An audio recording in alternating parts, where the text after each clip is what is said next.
It's Sandy Wyllie. How do you grieve? I thought about this topic after a very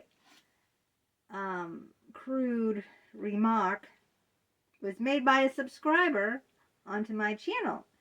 And ironically, her name was Rebecca Kett, K-E-T-T. Now, my nemesis growing up was Rebecca Kettel, K-E-T-T-E-L.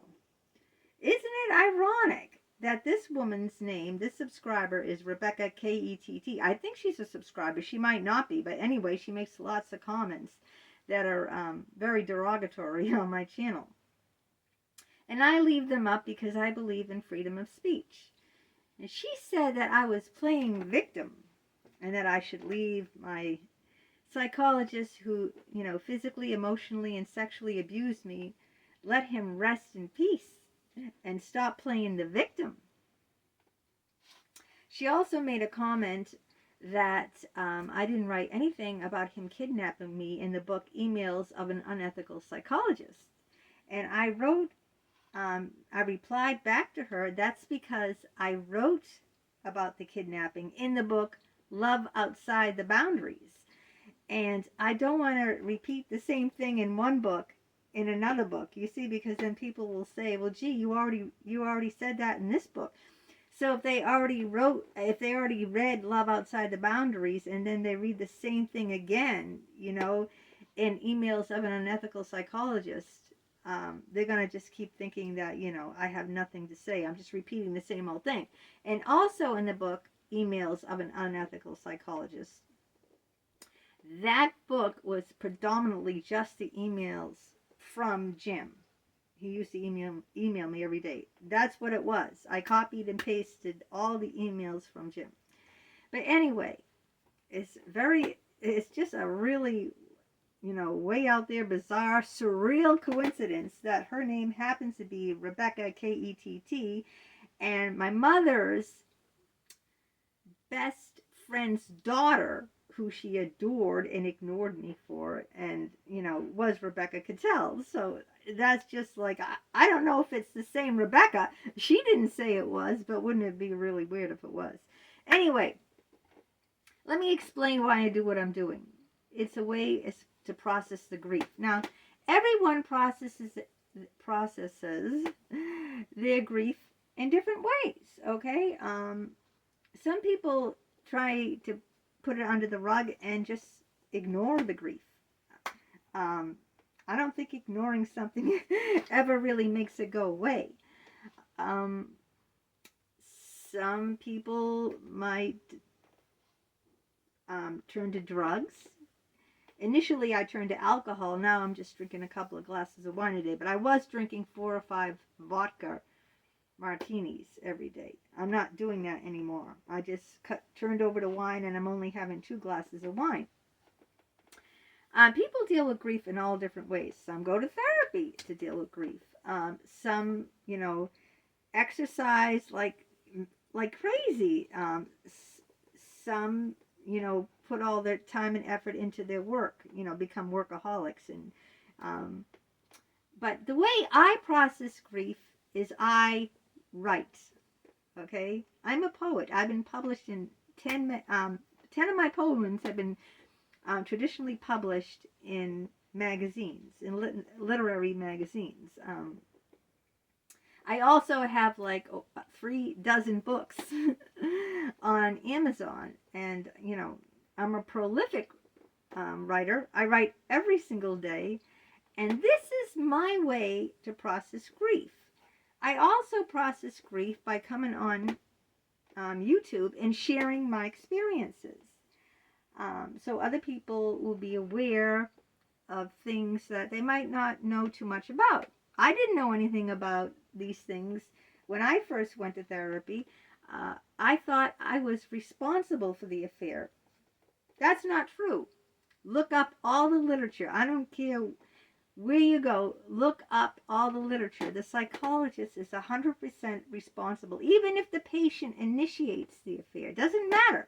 It doesn't matter if the patient initiates the affair or whatnot. It is the psychologist's they're always 100% responsible. That is why, even if I initiated the affair, and he was living in another state, he'd be behind bars. Not just like lose his license, he would go to jail. So look it up if you don't believe me. Um, I'm not playing the victim. This is the way I grieve. I grieve by sharing with the world. I'm not going to ever go to another psychologist again. Believe me, I've gone to women. People say, well, why do you go to men? Go to women. I've gone to women. And the women are just as bad. I've had a woman look me in the face and say, I'm not going to see you again. You've got too much on your plate. This is a woman. Okay? This is a woman. So I've tried them all. I'm never going to therapy again. So I can't talk to a therapist. So I can't grieve that way. A lot of people grieve by going into therapy for years and talking about, what happened, their grief. Either someone died, or like an illness like cancer, or a divorce, or whatever their grief is. They go to therapy and they talk that out, and they work that out through the therapy. I will never allow myself to go to therapy again. So that's off the table. That's not an option. Another thing is, I don't have any close friends anymore, because all the friends that I did have were all wrapped up in themselves. And, as soon as I mention anything to do about me, bye, see ya. They only cared about me when I listened to their problems. In fact, one girlfriend called me Dr. Phil. They used to come to my work and bother me while I'm on my job talking about their problems, okay? So I will never be a doormat to another girlfriend again. Hear me out now? So I really, I have the only way, because I'm a writer. I love to write. I have to write every single day, And because of my YouTube channel now, this is the way that I grieve. Now, I don't put you down for the way that you grieve. Everyone is different. Everyone grieves in their own way. And the way that I grieve is by writing books, sharing my experiences on YouTube through my videos with people. That's the way that I grieve. And I don't see that as being a victim. Okay? Now, I think it was very crude, very not empathic at all. For her to tell me, stop playing the victim. What? I've improved my life considerably. I'm making pretty good sales on my books. Like, I'm not rich, okay? I can't make a living off my books. I'm not going to lie. But quite a few more people are buying my books now, thanks to my YouTube growing. And I mention all my books on my YouTube and drop the links below. But this is how I deal with grief. And I don't think it's right for someone else to tell me that my way of dealing with grief is playing the victim, because you know what? I don't feel like I'm a victim, okay? No, cross that out. I am an advocate. I am a patient advocate. I am not a victim. I am a patient advocate. I'm going to come on and I'm going to write and tell the world about these people. And I'm going to name names, okay? I'm not going to sit here and be afraid. I'm going to say Dr. James Barbaria. He's the one who sexually, physically abused me. And if you don't believe that, go out, buy yourself the book, Love Outside the Boundaries. Read the chapter, Bat Out of Hell, page 162 and 163. Read it. Read those pages. It's written in that book. Okay? I did not leave it out of my writing. I just didn't include it in emails of an unethical psychologist. But because, of course, Jim isn't going to say, he isn't going to say anything that he did anything wrong. I'm going to say Dr. Richard Geis from Harvard University. I'm going to say Dr. Jeffrey Fortgang from Yale University. I'm going to mention names. I'm going to say what these doctors, okay, what they did to me. I'm going to. But does that make me a victim? No, it doesn't. It makes me a patient advocate.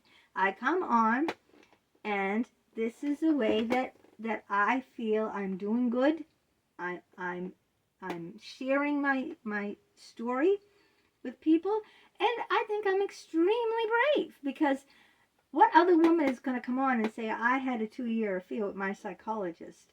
I hurt my husband. I hurt my son. I slept with him. I did this, this, and this. What other woman is going to say that, right? I think that, I don't hide behind any phony face like other people. I come straight out and tell you I had an affair before, Jim. I had an affair with Randy. I come out and watch my videos. I come right out and I say I'm an alcoholic. I come out saying I was a kleptomaniac, not anymore. But I come right out and I'll say it. I'll tell the world who I am. I don't hide behind a facade. And for someone to insult me like that, of course I believe in freedom of speech. So I left that up there and I commented, but I didn't take it down. And I didn't delete her. I could have deleted her, But I believe in freedom of speech. She has a right to her opinion, and I have a right to my opinion. And that is how I grieve through my writing. Let me know how you grieve. There's no right or wrong way to grieve, right? And you can't put a time, when people say, give it time. You can't put a time, a clock on how long you're going to grieve. No one can do that to me, and no one can do that to you.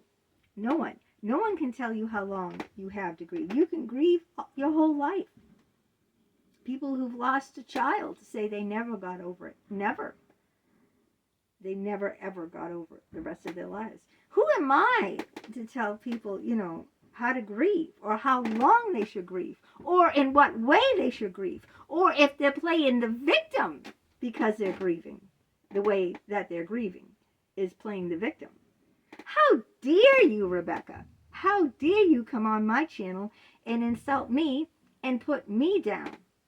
Okay? So I said my piece on it, and that's all I'm going to say. Have a great day.